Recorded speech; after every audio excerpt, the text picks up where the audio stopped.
Styled list and styled tile controls allow you to display your data attractively and clearly. The control is particularly suitable if you want to display repeating content identically in the form of rows.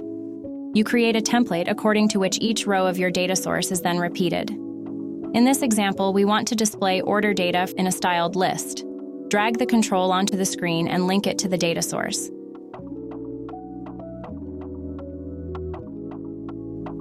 Click on the control to edit the template. The editor for the template has a similar basic structure to the Peakboard Designer, but limits the workspace to the size of the control. You use the width and height to define the size in which the individual rows of the data source are to be displayed.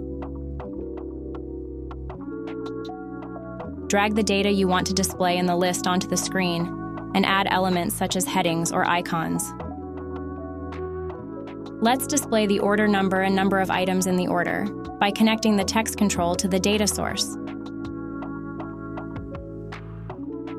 We will use a circle colored red or green to show the status of the order using conditional formatting.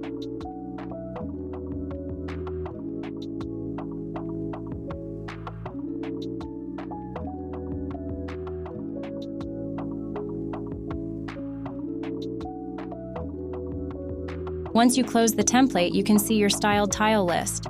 Remember that not all data is displayed correctly until you switch to the preview. Let's also add a scroll bar to our list here. In contrast to styled tile lists, the styled tile collections are displayed in a grid inside the dimensions of the control. They are otherwise identical to the lists.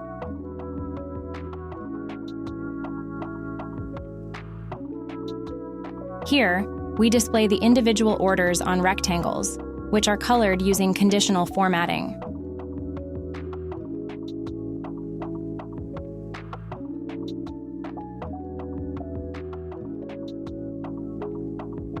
Switch to the preview to see how your styled list and styled tiles look in real time.